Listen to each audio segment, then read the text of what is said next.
Rape murder की शिकार trainee doctor के माता पिता और अस्पताल के कर्मचारी का कथित ऑडियो वायरल होने से हड़कंप मच गया है। हालांकि इस ऑडियो की सत्यता की पुष्टि न्यूज नेशन नहीं करता। और একটু শরীরটা খারাপ হয়েছে, আপনারা কি একটু আসতে পারবেন ইমিডিয়েট? কেন কি হচ্ছে কি? ওর শরীরটা খারাপ, আমরা ভর্তি করাচ্ছি ওকে, আপনি কি ইমিডিয়েট একটু আসতে পারবেন? কি হচ্ছে কি সেটা বলবেন তো? সেটা তো ডাক্তাররা বলবে আপনারা এলে। আমরা আপনার নাম্বারটা জোগাড় করলাম, করে জানালাম যে বাড়ির লোক হিসেবে আপনারা একটু তাড়াতাড়ি আসুন। কি হচ্ছে সেটা বলো না তুমি। পেশেন্ট শরীরটা খারাপ, ভর্তি হয়েছে হসপিটালে, বাকিটা আপনারা এলে ডাক্তার বলবেন। ওর কি জ্বর হয়েছে? আপনারা একটু আসুন, জলদি চলে আসুন, যত তাড়াতাড়ি পারবেন। কেন খুব অবস্থা খারাপ? খুব অবস্থা খারাপ, খুব অবস্থা খারাপ, একটু তাড়াতাড়ি চলে আসুন। ওনার অবস্থা খুবই খারাপ, আপনি যত তাড়াতাড়ি পারবেন চলে আসুন। কি হয়েছে না সেটা বলো না। এটা তো ডাক্তার বলবে, আপনি একটু তাড়াতাড়ি চলে আসুন এখানে। আপনি কে বলছেন বলুন তো? আমি অ্যাসিস্ট্যান্ট সুপার বলছি, আমি ডাক্তার বলছি না। ডাক্তার নেই হবে কেউ? আপনার মেয়েকে আমরা এমার্জেন্সিতে নিয়ে এসেছি, আপনারা আসুন, এসে যোগাযোগ করুন। ও কি হয়েছিল কি? ও তো ডিউটিতে ছিল। আপনারা জলদি চলে আসুন, যতটা তাড়াতাড়ি পারবেন।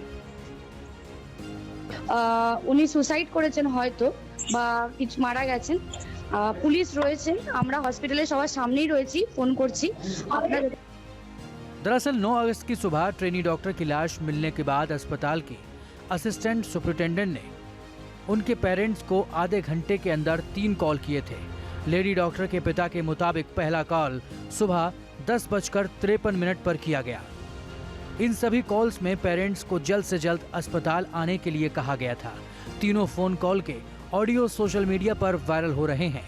ये बंगाली में है, लेकिन news nation in viral audio की पुष्टि नहीं करता। কেন কি হচ্ছে কি? এটাতে আমরা একটু হতাশ হয়ে পড়ছি, আবার মনে জোরও রাখতে হচ্ছে, আশাও রাখতে হচ্ছে। আমরা তো ভালো এজেন্সি চেয়েছিলাম হাইকোর্টের কাছে, হাইকোর্ট সিবিআইকে ভালো এজেন্সি মনে করেই বিচার ব্যবস্থাটা ওদের কাছে দিয়েছে। কালকে আমাদের মুখ্যমন্ত্রী প্রশাসনিক প্রধান উনি বলেছেন আমরা কেসটাকে জলে ফেলে দিয়েছি। উনি যদি ভেবে থাকেন তাহলে তাই হয়েছে, কিন্তু আমরা সবসময় চেষ্টা করছি কিছু একটা বিচার পাই, এবং কোটি কোটি লোক দেশের বিদেশের তারাও চেষ্টা করছে যে যাদের ন্যায় বিচার হয়। আমরা যারা এই আন্দোলন করছে সবসময় তাদের পাশে আছি। যে কোনো রকম সহযোগিতা তাদের যদি আমাদের পক্ষ থেকে সম্ভব হয় আমরা অবশ্যই করবো। তারা আমাদের সঙ্গে সহযোগিতা করছে, এবং সংবাদ মাধ্যমে আমাদের বিষয়টাকে আরও তুলে ধরার চেষ্টা করছে বারবার করে। তার জন্য সবাইকে। हालांकि विक्टिम के पेरेंट्स ने वारदात के अगले दिन यानी 10 अगस्त को दावा किया था कि अस्पताल ने उनकी बेटी के मर्डर को सुसाइड बताने की कोशिश की थी। कथित ऑडियो के क्लिप के सामने आने के बाद से मेडिकल कॉलेज मैनेजमेंट संदेह के घेरे में है। दरअसल अस्पताल की तरफ से पहले कॉल में बताया गया कि ट्रेनी डॉक्टर की तबीयत थोड़ी खराब हो गई है। दूसरे कॉल में कहा गया कि उनकी हालत गंभीर है और उनको इमरजेंसी वार्ड में भर्ती कराया गया है। और आखिरकार तीसरे कॉल में कहा गया कि ट्रेनी डॉक्टर ने शायद सुसाइड कर लिया है। इन तीनों कॉल्स में जिस तरीके से अस्पताल ने बयान बदला है, उससे ये शक पैदा हो गया है कि कहीं बर्बर कांड को छिपाने के लिए अस्पताल प्रशासन और पुलिस ने सोच समझकर सुसाइड की थ्योरी तो नहीं रची। आज कुछ ऑडियो क्लिप्स हमने सुने हैं, सब चैनल्स ने इसको रोल भी किया है। मैं सिर्फ यही कहना चाहती हूं कि इससे पहले जितनी प्रेस कॉन्फ्रेंस की गई है उसमें यही बार बार बोला गया था कि कोलकाता पुलिस की तरफ से ऐसा कोई भी कमेंट नहीं किया गया है। तो आज के जो ऑडियो क्लिप है वो इसी बात की पुष्टि करते हैं कि हमारी तरफ से हमने कभी नहीं बोला कि ये सुसाइड है। इतना ही नहीं, पुलिस स्टेशन में पहली रिपोर्ट में डॉक्टर की मौत को अननेचुरल डेथ लिखा था और पेरेंट्स को कॉल बहुत देर बाद की गई थी, जिससे पुलिस की मंशा पर शंका पैदा होती है। अब केस सीबीआई के हाथ में है और सीबीआई पर्दे उधेड़ने में जुटी है, जिससे केस की तह तक पहुंचा जा सके। Team news nation. देखिए, ट्रेनी डॉक्टर के बर्बर रेप और मर्डर कांड में कोलकाता पुलिस का झूठ बेनकाब हो गया है। आरजीकर मेडिकल कॉलेज के खिलाफ एक बड़ा सबूत सामने आया है। सोशल मीडिया पर 3 ऑडियो वायरल हो रहे हैं जो कोलकाता पुलिस को एक्सपोज कर रहे हैं। हालांकि इन वायरल ऑडियो की पुष्टि न्यूज नेशन नहीं करता।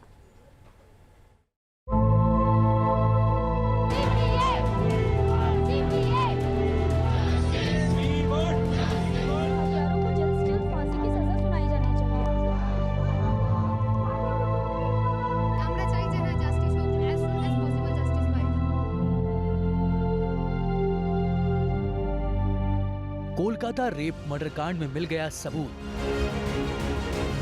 डॉक्टर के माँ बाप से बोला था सुसाइड वाला झूठ।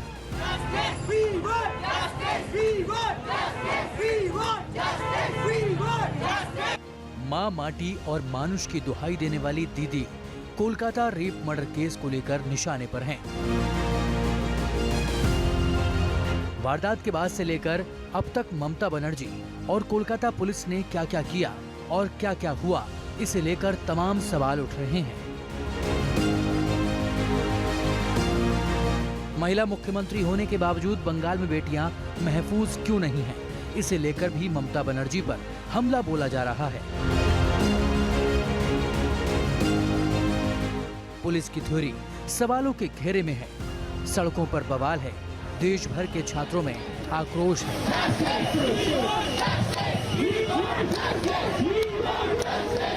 कोलकाता के आरजीकर मेडिकल कॉलेज में 9 अगस्त को ट्रेनी डॉक्टर से रेप के बाद बर्बर हत्या कर दी गई, जिसके बाद से डॉक्टरों में आक्रोश है और दिल्ली से लेकर कोलकाता की सियासत गर्म है। लेकिन इस बीच रेप मर्डर की शिकार ट्रेनी डॉक्टर के माता-पिता और अस्पताल के कर्मचारी का कथित ऑडियो वायरल होने से हड़कंप मच गया है। हालांकि इस ऑडियो की सत्यता की पुष्टि न्यूज नेशन नहीं करता। ওর একটু শরীরটা খারাপ হয়েছে, আপনারা কি একটু আসতে পারবেন ইমিডিয়েট? কেন কি হচ্ছে কি? ওর শরীরটা খারাপ, আমরা ভর্তি করাচ্ছি ওকে, আপনি কি ইমিডিয়েট একটু আসতে পারবেন? কি হচ্ছে কি সেটা বলবেন তো? সেটা তো ডাক্তাররা বলবে আপনারা এলে। আমরা আপনার নাম্বারটা জোগাড় করলাম, করে জানালাম যে বাড়ির লোক হিসেবে আপনারা একটু তাড়াতাড়ি আসুন। কি হচ্ছে সেটা বলো না তুমি। পেশেন্ট শরীরটা খারাপ, ভর্তি হয়েছে হসপিটালে, বাকিটা আপনারা এলে ডাক্তার বলবেন। ওর কি জ্বর হয়েছে? আপনারা একটু আসুন, জলদি চলে আসুন, যত তাড়াতাড়ি পারবেন। কেন খুব অবস্থা খারাপ? খুব অবস্থা খারাপ, হ্যাঁ খুব অবস্থা খারাপ, একটু তাড়াতাড়ি চলে আসুন। ওনার অবস্থা খুবই খারাপ, আপনি যতটা তাড়াতাড়ি পারবেন চলে আসুন। কি হয়েছে না সেটা বলো না। ওটা তো ডাক্তার বলবে, আপনি একটু তাড়াতাড়ি চলে আসুন এখানে। আপনি কে বলছেন বলুন তো? আমি অ্যাসিস্ট্যান্ট সুপার বলছি, আমি ডাক্তার বলছি না। ডাক্তার নেই হবে কেউ? আপনার মেয়েকে আমরা এমার্জেন্সিতে নিয়ে এসেছি, আপনারা আসুন, এসে যোগাযোগ করুন। ওর কি হয়েছিল কি? ও তো ডিউটিতে ছিল। আপনারা জলদি চলে আসুন, যতটা তাড়াতাড়ি পারবেন। উনি সুসাইড করেছেন হয়তো, বা কিছু মারা গেছেন। পুলিশ রয়েছেন, আমরা হসপিটালে সবার সামনেই রয়েছি, ফোন করছি। दरअसल 9 अगस्त की सुबह ट्रेनी डॉक्टर की लाश मिलने के बाद अस्पताल की असिस्टेंट सुपरिटेंडेंट ने उनके पेरेंट्स को आधे घंटे के अंदर 3 कॉल किए थे। लेडी डॉक्टर के पिता के मुताबिक पहला कॉल सुबह 10:53 पर किया गया। इन सभी कॉल्स में पेरेंट्स को जल्द से जल्द अस्पताल आने के लिए कहा गया था। तीनों फोन कॉल के ऑडियो सोशल मीडिया पर वायरल हो रहे हैं। ये बंगाली में है, लेकिन news nation in viral audio की पुष्टि नहीं करता। কেন কি হচ্ছে কি? এটাতে আমরা একটু হতাশ হয়ে পড়ছি, আবার মনে জোরও রাখতে হচ্ছে, আশাও রাখতে হচ্ছে। আমরা তো ভালো এজেন্সি চেয়েছিলাম হাইকোর্টের কাছে, হাইকোর্ট সিবিআইকে ভালো এজেন্সি মনে করেই বিচার ব্যবস্থাটা ওদের কাছে দিয়েছে। কালকে আমাদের মুখ্যমন্ত্রী প্রশাসনিক প্রধান উনি বলেছেন আমরা কেসটাকে জলে ফেলে দিয়েছি। উনি যদি ভেবে থাকেন তাহলে তাই হয়েছে, কিন্তু আমরা সবসময় চেষ্টা করছি কিছু একটা বিচার পাই, এবং কোটি কোটি লোক দেশের বিদেশের তারাও চেষ্টা করছে যে যাতে ন্যায় বিচার হয়। আমরা যারা এই আন্দোলন করছে সব সময় তাদের পাশে আছি। যে কোনো রকম সহযোগিতা তাদের যদি আমাদের পক্ষ থেকে সম্ভব হয় আমরা অবশ্যই করবো। তারা আমাদের সঙ্গে সহযোগিতা করছে এবং সংবাদ মাধ্যমে আমাদের সঙ্গে বিষয়টাকে আরও তুলে ধরার চেষ্টা করছে বারবার করে। তার জন্য সবাইকে। हालांकि विक्टिम के पेरेंट्स ने वारदात के अगले दिन यानी 10 अगस्त को दावा किया था कि अस्पताल ने उनकी बेटी के मर्डर को सुसाइड बताने की कोशिश की थी। कथित ऑडियो के क्लिप के सामने आने के बाद से मेडिकल कॉलेज मैनेजमेंट संदेह के घेरे में है। दरअसल अस्पताल की तरफ से पहले कॉल में बताया गया कि ट्रेनी डॉक्टर की तबीयत थोड़ी खराब हो गई है। दूसरे कॉल में कहा गया कि उनकी हालत गंभीर है और उनको इमरजेंसी वार्ड में भर्ती कराया गया है। और आखिरकार तीसरे कॉल में कहा गया कि ट्रेनी डॉक्टर ने शायद सुसाइड कर लिया है। इन तीनों कॉल्स में जिस तरीके से अस्पताल ने बयान बदला है, उससे ये शक पैदा हो गया है कि कहीं बर्बर कांड को छिपाने के लिए अस्पताल प्रशासन और पुलिस ने सोच समझकर सुसाइड की थ्योरी तो नहीं रची। आज कुछ ऑडियो क्लिप्स हमने सुने हैं, सब चैनल्स ने इसको रोल भी किया है। मैं सिर्फ यही कहना चाहती हूं कि इससे पहले जितनी प्रेस कॉन्फ्रेंस की गई है उसमें यही बार बार बोला गया था कि कोलकाता पुलिस की तरफ से ऐसा कोई भी कमेंट नहीं किया गया है। तो आज के जो ऑडियो क्लिप है वो इसी बात की पुष्टि करते हैं कि हमारी तरफ से हमने कभी नहीं बोला कि ये सुसाइड है। इतना ही नहीं, पुलिस स्टेशन में पहली रिपोर्ट में डॉक्टर की मौत को अननेचुरल डेथ लिखा था और पेरेंट्स को कॉल बहुत देर बाद की गई थी, जिससे पुलिस की मंशा पर शंका पैदा होती है। अब केस सीबीआई के हाथ में है और सीबीआई पर्दे उधेड़ने में जुटी है, जिससे केस की तह तक पहुंचा जा सके। Team news nation. News nation अब व्हाट्सएप पर खबरों के ताजा अपडेट के लिए न्यूज नेशन के इस QR कोड को स्कैन करें।